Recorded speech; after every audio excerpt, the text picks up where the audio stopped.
প্রিয় শিক্ষার্থীরা, আজকে আমরা হিসাব বিজ্ঞানের দ্বিতীয় অধ্যায় লেনদেনের সৃজনশীল 2 করব।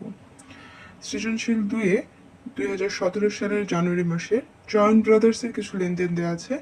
এখানে আমরা দেখব সৃজনশীলে কি কি প্রশ্ন চেয়েছে। এখানে ক নম্বরে জানতে চেয়েছে লেনদেন নয় এমন ঘটনাগুলো চিহ্নিত করে মোট পরিমাণ নির্ণয় করো। আমরা জানি যখন কোনো কর্মচারী ম্যানেজার নিয়োগ দেওয়া হয় এইখানে কোনো লেনদেন হয় না, এবং মালিক ব্যক্তিগত কোনো কাজ ব্যক্তিগত টাকা দিয়ে যদি সম্পন্ন করে সেক্ষেত্রে এটি কোনো লেনদেনের মধ্যে পড়ে না। এইখানে জানুয়ারির 2 তারিখ 2017 সালের জানুয়ারি 2 তারিখ 18,000 টাকা বেতনের একজন ম্যানেজার নিয়োগ দেওয়া হলো, এটি লেনদেন নয়। এবং জানুয়ারির 12 তারিখ মালিক তার ব্যক্তিগত তহবিল হতে ছেলের স্কুলের বেতন দিয়েছে 2,000 টাকা, এটিও কোনো লেনদেন নয়। ব্যক্তিগত কোনো কাজ যদি সে করে ব্যক্তিগত টাকা দিয়ে, এটা কখনোই লেনদেন নয়। কিন্তু ব্যক্তিগত কাজ যদি ব্যবসায়িক টাকা দিয়ে করে সেক্ষেত্রে কিন্তু এটি লেনদেন বলে গণ্য হয়। এইখানে আমরা পাচ্ছি জানুয়ারি 2 এবং জানুয়ারি 12 তারিখ দুইটি লেনদেনই হচ্ছে লেনদেন নয়। চলো আমরা অঙ্কটি দেখে নিই, তাহলে কিভাবে হবে। দেখো, ব্যবসায়িক লেনদেন নয় এমন ঘটনাগুলো চিহ্নিত করে মোট পরিমাণ নির্ণয় করা হলো।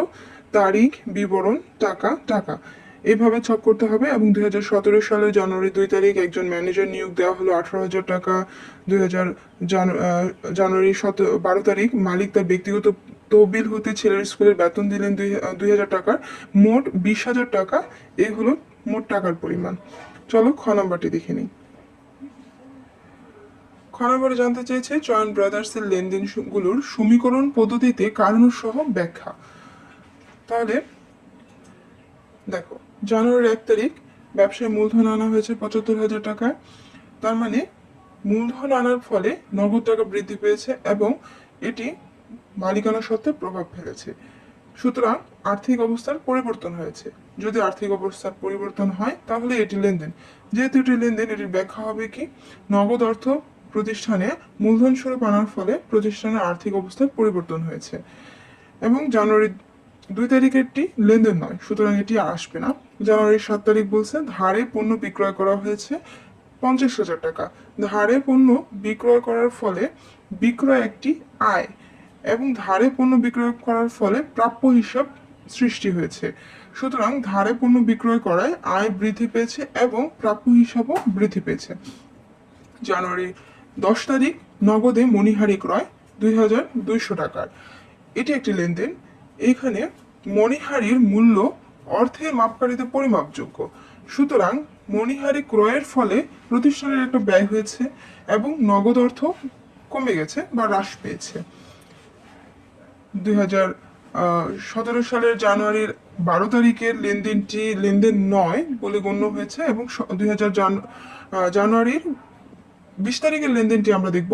জানুয়ারি 20 তারিখের লেনদেনে কি বলছে, সুমন ট্রেডার্সের নিকট হতে 30,000 টাকার পাওয়া গেল। 30,000 টাকা পাওয়া গেছে, সুতরাং আমাদের কি নগদ টাকা বৃদ্ধি পেয়েছে। তাহলে এটি একটি লেনদেন।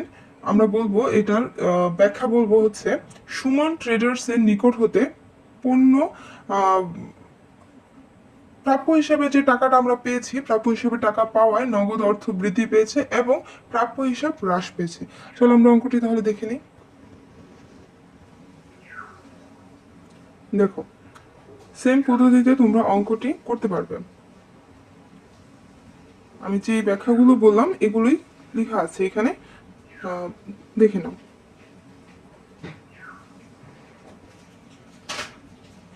স্টুডেন্টস, এবার গ নম্বর প্রশ্নটি, জয়েন্ট ব্রাদার্সের লেনদেনগুলো ধারা হিসাব সমীকরণের উপর প্রভাব দেখাও। তার মানে এখানে আমাদেরকে হিসাব সমীকরণের প্রভাব দেখানোর জন্য একটা ছক করতে হবে, ট্রেভেলার ছক বা হিসাব সমীকরণ ছক। এই হিসাব সমীকরণ ছকটি আমরা তৈরি করতেছি, তোমরা একটু ছক দেখে নাও। দেখো, 2017 সালের জানুয়ারি মাসের লেনদেনগুলোর প্রভাব হিসাব সমীকরণের মাধ্যমে দেখানো হলো। এখানে তারিখ, উদ্ধৃত্ত এবং সম্পদ, দায়, মালিকানা সত্ত্ব, মন্তব্য, এই ঘরগুলো আসতেছে। এই ঘরগুলোর মধ্যে সম্পদ পাশে নগদ এবং দেনাদারের দুইটি ঘর আসবে। কোনো দায় না থাকার কারণে দায়ের ঘরটি ফাঁকা রইল এবং মালিকানা সত্ত্ব মূলধন মালিকানা সত্ত্বের মধ্যে আসে হচ্ছে মূলধন, যে কোনো ধরনের আয় ব্যয় উত্তোলন, এগুলো মালিকানা সত্ত্বের মধ্যে আসে। এবং মন্তব্যের ঘরে আমরা কখন মন্তব্য লিখি? যখন মালিকানা সত্ত্বে কোনো টাকা বৃদ্ধি পায় বা হ্রাস পায় তখনই আমরা মন্তব্য দিয়ে থাকি। চলো আমরা অঙ্কের সাথে তাহলে মিলিয়ে নিই। দেখো, 2017 সালের জানুয়ারি 1 তারিখে বলেছে ব্যবসায় মূলধন আনা হয়েছে 75,000 টাকা। ব্যবসায় মূলধন আনার ফলে নগদ টাকা বৃদ্ধি পেয়েছে এবং মূলধন বৃদ্ধি পেয়েছে। 2017 সালের জানুয়ারির 7 তারিখ ধারে পণ্য বিক্রয় 50,000 টাকা। যেহেতু ধারে পণ্য বিক্রয় করা হয়েছে, আমাদের আয় হয়েছে। আয় মালিকানা সত্ত্বে প্রভাব ফেলে এবং এইখানে দেনাদারের সৃষ্টি হয়েছে অথবা প্রাপ্য হিসাব। দেনাদার বা প্রাপ্য হিসাব একই কথা, দেনাদারের সৃষ্টি হয়েছে বা প্রাপ্য হিসাবের সৃষ্টি হয়েছে। সুতরাং সম্পদ পাশে আমরা দেনাদারের যে ঘরটি দিয়েছি সেখানে 50,000 টাকা প্লাস করব এবং মালিকানা সত্ত্বে আমরা প্লাস করব। 2017 সালের জানুয়ারির 10 তারিখ নগদে মণিহারি ক্রয় 2,200 টাকা। এইখানে মণিহারি ক্রয় করার ফলে আমাদের নগদ টাকা কমে গেছে, সেজন্য নগদ থেকে আমরা মাইনাস করব এবং মালিকানা সত্ত্বে এটি মাইনাস হবে কারণ এটি একটি ব্যয়। ব্যয় মালিকানা সত্ত্ব থেকে বাদ যায়। তারপরে জানুয়ারির 20 তারিখের লেনদেনটি হচ্ছে সুমন ট্রেডার্সের হতে 30,000 টাকা পাওয়া গেল। যেহেতু পাওনাদারের কাছ থেকে আমরা টাকা পেয়েছি, সুতরাং আমরা দেনাদারের থেকে আমরা মাইনাস করব এবং টাকা নগদ পাওয়ার কারণে আমরা নগদ টাকা প্লাস করব। যেহেতু আমরা সুমন ট্রেডার্স আমাদের কাছে ছিল একটি দেনাদার কমে গেছে, সেই জন্য আমরা 30,000 টাকা মাইনাস করতেছি। এবার দুই পাশ যোগ করলে আমরা দুই পাশের যোগফল একই রকম পেয়ে যাব। তোমরা অঙ্কটার সাথে একটু মিলিয়ে দেখে নাও।